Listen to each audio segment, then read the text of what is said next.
You better pray Tasha K don't let that video out. I'ma tear your ass up, because you should have never lied and said we was in no relationship. And guess what else I found out? You told sisters we had sex. I never touched your fat ass. You ain't my type. I got so many calls. I got so many messages. I got so many emails like, Aniya A, why is this man, Dr. Umar Johnson, talking about you so badly and all these types of things. And Aniya A, it's not fair that he's criticizing Haiti and all of these things. For you 5 times. You came to my 2012 lecture. You invited me to Haitian Flag Day. You drove the elder to the FDMG Academy to look at the wall so he could paint a mural. And when you drove him to the school, you wiped the sweat off my face while I was cleaning off the backboards. All right, here we go. There we go, King. You see? This is what a real woman does. My name is Aniya A, and I'm trying to tell the women out here that you all need to be more subservient to your men.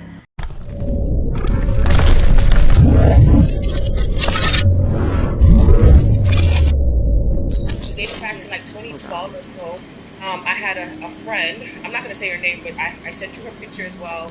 We're all over Instagram together and things like that. And I had never heard polygamy or like having multiple wives. I'm Haitian American. We don't believe in that. We're Caribbean women. We don't believe in like having multiple wives or what have you.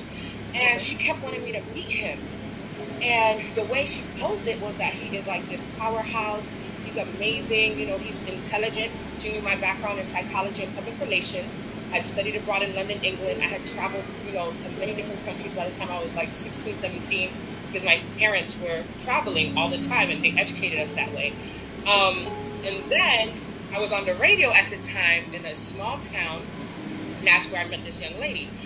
And because I had just relocated from Atlanta, so I lived in Atlanta for years, Tasha, and that's where my activism started, where I became more like Black Power, like Dr. King, and she knew that about me. So she took the opportunity to tell me about Dr. Umar. And when she brought him up to me, it was more like education, empowerment, things like that. And she knew that's what I like.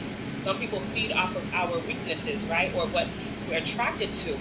And fast forward, when I met him, automatically he was trying to eye me down, trying to be very sexual or what have you, made a couple of sexual advances. I'm a very nice young lady, but I was like, wait a minute, this is a powerful doctor, what's going on here? And then after we met, we had pictures that night. It was such a great vibe. And I'm not gonna lie, he really impressed me with his knowledge, with his information, and especially talking about the young Black men and the boys and the ADHD and things like that, because as a sister who cares, I was down with that. I already knew about that from Atlanta. I knew that more Black people needed to know about that in Florida, because Florida is very racist and a lot of kids fall through the cracks. So that right there was everything for me. Fast forward, this man, our first conversation was basically like, I'm going to F you. I don't know what I could say on your show. And yeah, you can say I'm going to fuck you. And you're going to be my fuck person in your town, because I travel a whole lot. And I was like, well, no, you're not, because I don't believe in that. I was like, you're good looking and everything, but I said, you had never met me before, and I will do the fucking around here. And on top of that, you're not going to just come around and do whatever you think you're going to do to me at all. Like, it doesn't go like that. And then he laughed and he was like, damn, like, you got a real one, because he didn't know I was from Brooklyn originally, so Brooklyn in the house. All right, so guys, so that, I'm going to play a lot more for you guys tomorrow, because again, I just wanted to play a little bit of this to let you all know the type of person that this man is literally. And I did not, let me go ahead and pause this real quick. And I think, because she never... I did not go on to the show to bash, to literally hey, hello Kevin, hello Jason, hello everybody. I did not go on his platform to bash him or to make fun of or anything like that, or to even bully or take out any anger towards him. The reason I went on the platform was because to set the record straight that, number one, too many of our Black men are out here. Too many of our Black men are out here who are in these very powerful positions. I will be back to do the whole interview. It's like almost an hour long or whatever. 25 black men who are like Pan-Africanists, very powerful black men or whatever. They are in position to really make a difference in our society. And the reason I went on that platform is because, first of all, it's Tasha K. Secondly, Tasha K literally is somebody that I knew I could interview with, and it would make an impact and hopefully change the narrative. See, what has happened is with the people like Dr. Umar Johnson, Brother Polite, all of these, big time names that are involved in making a difference in black society, whatever, what's happened is they've taken their positions and they abuse women. They abuse people around them because they're such and such, right? They have the name, they have the reputation, they have the funds, they have people sending them money all the time, and that's great. But don't abuse people around you. Don't bash the black women who are calling you out on your behavior, because at the end of the day, you have a black mother, you might have a black sister, you might have a black, sister-in-law, cousin, niece, etc. And that's why I initially went on that platform. And of course, Tasha K has over 1 million subscribers. And now she has most of all of her, videos on her Tasha K app.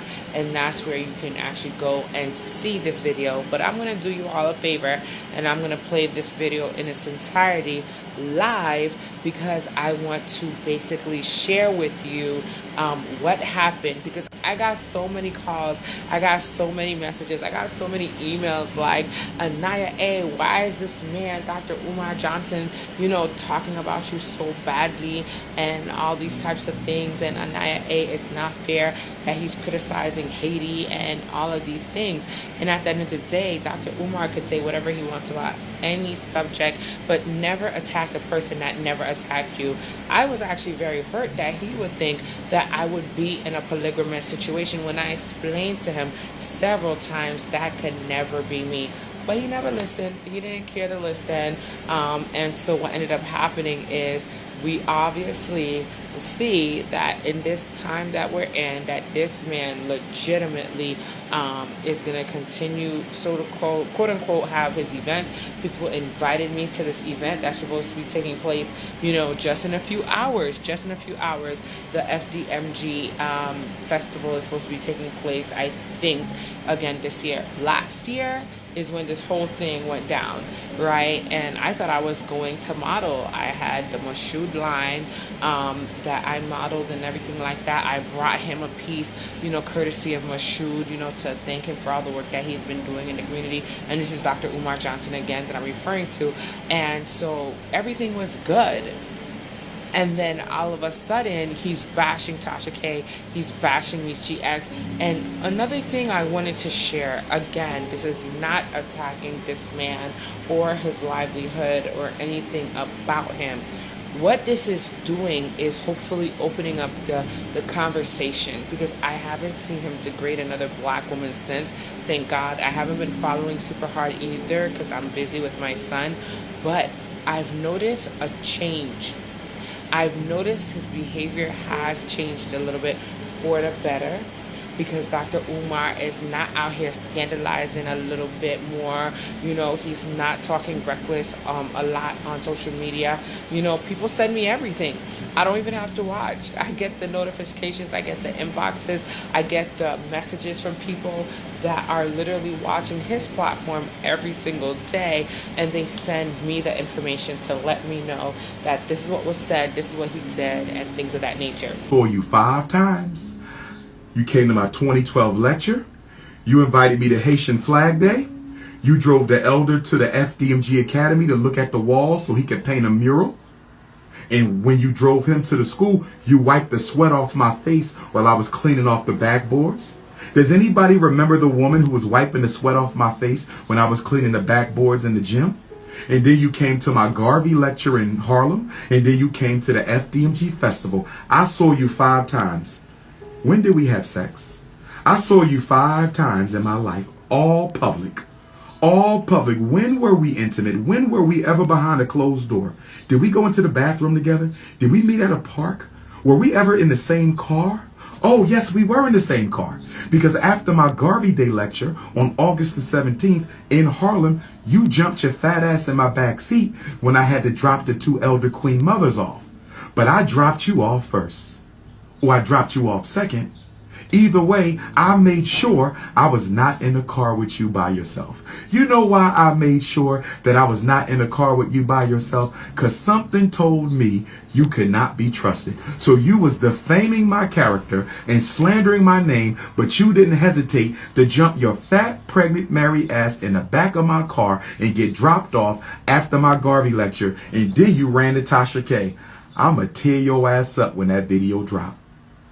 You better pray Tasha K don't let that video out. I'ma tear your ass up, because you should have never lied and said we was in no relationship. And guess what else I found out? You told sisters we had sex.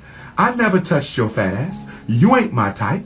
You ain't my type, sweetheart. Your ass is flatter than a Negropean. Excuse me. Your ass is flatter than a European, flatter than a snow bunny. Your ass is flatter than an omelet on Sunday morning. Your ass is flatter than a street freshly paved on a Monday morning. You is not my type. You are not 5'5" thick in the thighs. I'm going to tear your ass a new one when that interview drops. She never touched the Shango stick. She never kissed the Shango stick. She never licked the Shango stick. And she never rode the Shango stick. Do you understand me, my sister? I'm going to say it one more time. She never kissed the Shango stick. She never licked the Shango stick. She never sniffed the Shango stick. And she damn sure didn't ride the Shango stick. There's no way that beautiful African child is mine.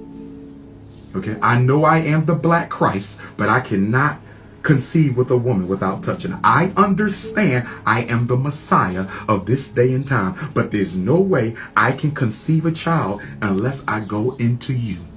You understand me? Come wipe my face off, baby. Okay, I'm gonna wipe his face off, guys. Come wipe my face off. Oh my God, I'm wiping off Dr. Umar Johnson's face. All right, here we go. Look. All right, here we go. There we go, King. You see? You see, this is what a real woman does. My name is Aniya A, and I'm trying to tell the women out here that you all need to be more subservient to your men. I know this is probably not something a lot of women want to hear, but at the end of the day, please, women, if you're out there listening, don't think I'm being derogatory or negative or anything. We have to go back to the way things used to be. Look, he says wipe his face off, and he's hardworking. He's building us a school, and I'm wiping off his face. Come on, ladies. Somebody said, damn. Yeah. So, ladies, do your thing.